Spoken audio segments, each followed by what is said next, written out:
विराटनगर विधानसभा क्षेत्र में कोविड-19 को लेकर जहां सरकार की तरफ से विशेष एडवाइजरी के अंतर्गत लोगों को स्वास्थ्य संबंधी परामर्श का ध्यान रखते हुए सभी नियमों का पालन करना है और यातायात संबंधित साधनों का भी सीमित होने से आमजन को विभिन्न तरह की परेशानियों का सामना करना पड़ रहा था। सरकार द्वारा विभिन्न क्षेत्रों में छूट देने के बाद स्थानीय स्तर पर आवागमन के साधन दोबारा से चलने लगे हैं, जिसके अंतर्गत विराटनगर से बानसूर चलने वाली ग्रामीण परिवहन बस सेवा का संचालन पहले की तरह निर्धारित समय पर शुरू किया गया। ये बस सेवा सुबह 7:30 बजे विराटनगर से बानसूर के लिए रवाना होगी। वापसी बानसूर से सुबह 9:30 बजे रवाना होगी। बस का दूसरा राउंड 12:30 बजे विराटनगर से होगा। वह बानसूर से 3:30 बजे वापस रवाना होगी। ग्रामीण सड़क मार्ग पर दोबारा साधनों के आवागमन से ग्रामीणों को आवागमन संबंधित समस्या से निजात मिलेगी, क्योंकि ग्रामीण क्षेत्रों में आवाजाही के संसाधन सीमित होने से ग्रामीण क्षेत्र के लोगों को इन्हीं साधनों पर निर्भर रहना पड़ता है। ग्रामीण बस चालक लाला राम सैनी ने बताया कि सरकार द्वारा सार्वजनिक परिवहन के साधन बंद करने के बाद ग्रामीणों को समस्या का सामना करना पड़ रहा था, लेकिन सरकार द्वारा अनुमति मिलने के बाद अब बस सेवा सुचारू होने से ग्रामीणों को यातायात संबंधित परेशानी का सामना नहीं करना पड़ेगा।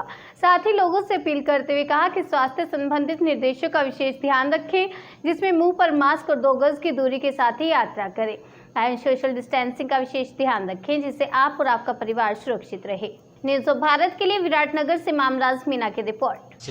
विराटनगर आज कोरोना महामारी के कारण हमारे ड्राइवर भाई जो भी थे उनकी आर्थिक स्थिति बहुत कमज़ोर रही और आज इस कोरोना को अनलॉक डाउन जब शुरू हुआ, अनलॉक जब से गवर्नमेंट ने शुरू किया, जब बसों को चालू करवाया विराटनगर से बानसूर वाया और मैं विराटनगर से मैड वाया प्रतापगढ़, थानागढ़ से प्रतापगढ़ जयपुर होते हुए बस चलाई, ग्रामीण बस शुरू की, लोक परिवहन वालों भी शुरू की, लेकिन आज भी उनकी आर्थिक स्थिति कमज़ोर है।